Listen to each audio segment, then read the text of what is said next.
नमस्कार, news line में आपका स्वागत है। मैं हूं उदय सिन्हा। राजनीतिक महत्वाकांक्षा की पराकाष्ठा की तस्वीर आज और कल सारे देश ने अपने अपने टेलीविजन सेट पर देखा और शर्मिंदा हुआ। जी हां, हम बात कर रहे हैं भंवरी देवी और महिपाल मदेरणा की। इन तस्वीरों ने जहां एक ओर सियासी हलकों की गर्माहट तेज कर दी, वहीं दूसरी ओर सियासतदानों के चाल, चरित्र और चेहरे पर भी एक नई बहस छेड़ दी है।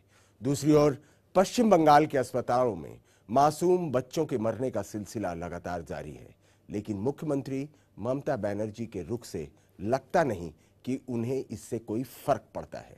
बहरहाल इस सारे सवालों के बारे में हम बात करेंगे, बाद में बात करेंगे। सबसे पहले जो बात करते हैं वह है भंवरी के भंवर में पड़ी राज्य सरकार की। वो राज्य सरकार है राजस्थान की राज्य सरकार। जी हाँ,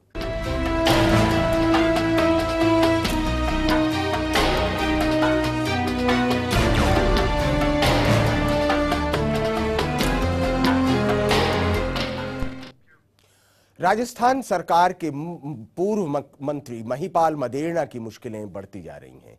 सीडी में सरेआम नजर आने के बाद सीबीआई भी उनके खिलाफ शिकंजा कसती नजर आ रही है। वहीं दूसरी तरफ इस विवाद के छींटे अब सरकार के मुखिया अशोक गहलोत की तरफ भी बढ़ते दिखाई दे रहे हैं।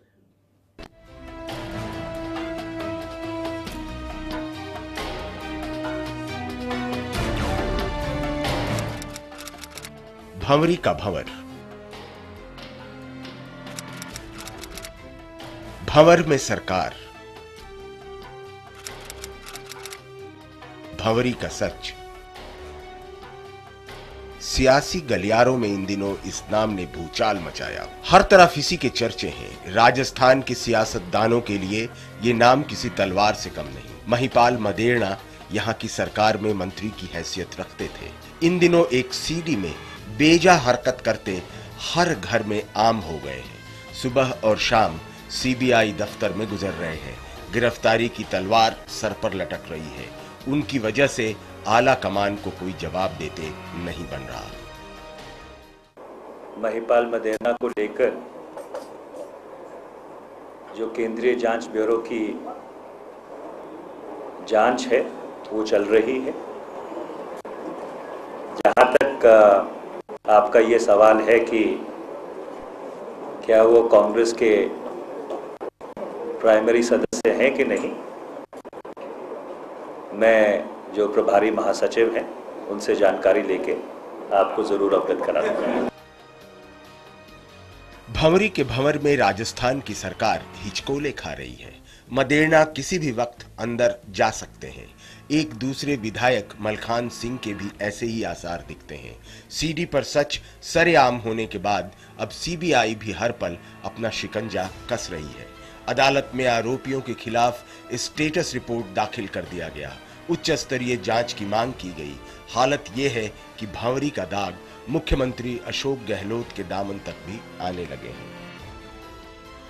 आज बंदी प्रत्यक्षीकरण याचिका माननीय उच्च डिवीजन बेंच में लगी थी, जिसमें सीबीआई द्वारा एक सीक्रेट रिपोर्ट बंद लिफाफों में कोर्ट के सामने प्रस्तुत की गई थी और उन्होंने वर्बल कोर्ट से ये रिक्वेस्ट की कि डीआईजी लेवल का व्यक्ति या अफसर हमारे को असिस्ट करने के साथ फुल टीम चाहिए। उसके लिए कोर्ट ने मना कर दिया कि ये हम कोर्ट ऑर्डर नहीं करेगी, लेकिन आप अगर रिक्वेस्ट करते हैं और सरकार डिनाई करती है तो हम आप ये कोर्ट से ऑर्डर करेंगे। कल तक भंवरी एक अनजाना सा नाम था। आज ये राजस्थान की सियासत का चाल, चरित्र और चेहरा बन चुका है। अब भी कहानी खत्म नहीं हुई। राजनीतिक महत्वाकांक्षा की इस घिनौनी तस्वीर की अब भी कई परतें खुलनी बाकी है। इतना तो तय है कि मामले को जितना खंगाला जाएगा, सियासत उतना ही शर्मसार होगा। अब देखने वाली बात यह है कि सत्ता पर काबिज सियासी दल, उसके नेता, मंत्री और संतरी इस राजनीतिक कालिख को पोंछने के लिए क्या उपाय करते हैं।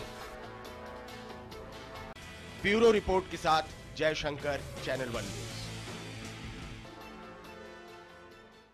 अब बात करते हैं ममता बनर्जी की और कि ममता बनर्जी ने महंगाई के खिलाफ आवाज उठाने के बाद अब क्या किया। अभी कुछ दिन पहले ममता बनर्जी ने महंगाई के खिलाफ केंद्र सरकार के खिलाफ मोर्चा खोल दिया था। तर्क यह था कि महंगाई का सबसे ज्यादा असर समाज के सबसे निचले तबके पर होता है, लेकिन क्या वाकई ममता बनर्जी आम जनता के प्रति इतने ही संवेदनशील हैं? कम से कम पश्चिम बंगाल के अस्पतालों में आए दिन होते बच्चों की मौत पर उनके रुख को देखकर तो ऐसा नहीं लगता।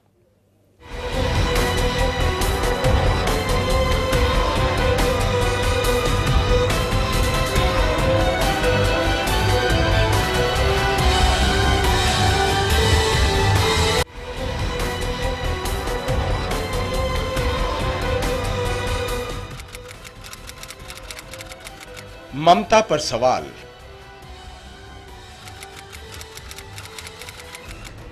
ममता के मायने। ये कैसी ममता? सालों के संघर्ष के बाद ममता बनर्जी मुख्यमंत्री बनी।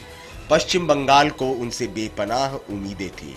अभी बमुश्किल आधा साल ही गुजरा है कि ममता की ममता सवालों के घेरे में है। यहाँ के अस्पतालों में बच्चों की मौत का सिलसिला थमने का नाम नहीं ले रहा। कल के जन्मे बच्चे आज दम तोड़ रहे हैं, लेकिन ममता की ममता है कि जागने का नाम ही नहीं ले रही। जब पहली बार मामले ने तूल पकड़ा था तो उन्होंने बच्चों की मौत के लिए माँ बाप को जिम्मेदार ठहराया था। इसके बाद से अब तक चुप हैं।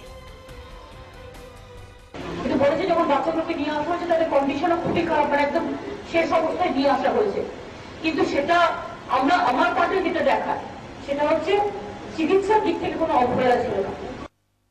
সেভারাল ইয়ার্স কেন নেই তাহলে চেষ্টা করেনি কেন? আর সেভারাল ইয়ার্স তো আমরা কেউ আসিনি, আমাদের তো 1 মাস করেনি ইনফ্রাস্ট্রাকচার আমাদের মধ্যে প্রথম থেকেই বলছি আপনাদের ইনফ্রাস্ট্রাকচার তৈরিও করেনি। আর যেগুলো শিশু হসপিটাল ভালো হতে পারে সেখানেও দখল করে বসে। मालदा के अस्पताल में पिछले 24 घंटों में 10 बच्चों ने दम तोड़ा है। आपको जानकर दुख होगा कि इससे भी ज्यादा हैरानी होगी कि यहाँ मासूमों के मरने का ये कोई पहला सिलसिला नहीं। इससे पहले अक्टूबर में कोलकाता के बीसी राय अस्पताल में 16 बच्चों की मौत हो चुकी है। इससे पहले जून में भी यहाँ 10 बच्चे देखते देखते चल बसे। यहीं का वर्धमान मेडिकल कॉलेज भी अब तक 12 बच्चों की मौत का गवाह बन चुका है। जब लाशों की गिनती बढ़ने लगी तो केंद्र सरकार ने भी चिंता जाहिर कर अपनी जिम्मेदारी पूरी कर ली। That is different parts of the country. That is a major problem, and we shall have to address that. That is different parts of the country. That is a major problem, and we shall have to address. Pranab Mukherjee भले ही चिंतित हों, लेकिन मुख्यमंत्री साहिबा जस की तस हैं। मासूमों के आह की आहट उन्हें सुनाई ही नहीं पड़ रही। भला सुनाई भी कैसे दे? कलकत्ता में इन दिनों फिल्म फेस्टिवल का शोर है। मुख्यमंत्री इसमें खासा दिलचस्पी दिखा रही हैं। मुंबई के नामी गिरामी सितारों को न्योता गया है। सुना है शाहरुख खान यहाँ के ब्रांड एम्बेसडर बनेंगे। इस चमक धमक में भला उन्हें मासूमों की मिन्नतें कैसी सुनाई पड़ेंगी? अब इन्हें कौन समझाए कि मासूम के मौत के बदले अगर पश्चिम बंगाल ब्रांड बन भी जाए तो किस बात का, और वो एम्बेसडर हो भी जाए तो किस काम के।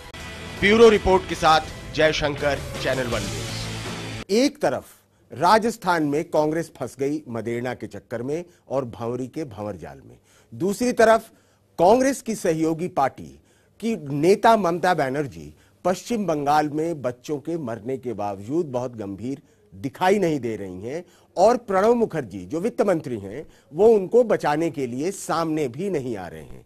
कहीं ना कहीं राजस्थान से लेके और कलकत्ता तक, कोलकाता तक कह ले हम लोग बात, कोलकाता तक बात एक ही है कि इस तरीके से अगर तमाम चीजें चलती रहीं तो देश में क्या होगा। मदेरणा साहब का सच है या ममता बनर्जी का विरोधी पार्टियों पर आरोप जड़ना, इसमें इसके बीच में आम जनता पिस रही है। बहरहाल आज हम लेते हैं न्यूज लाइन में यहीं पर इजाजत आपसे। आपका बहुत बहुत धन्यवाद, आप हमारे साथ जुड़े। धन्यवाद।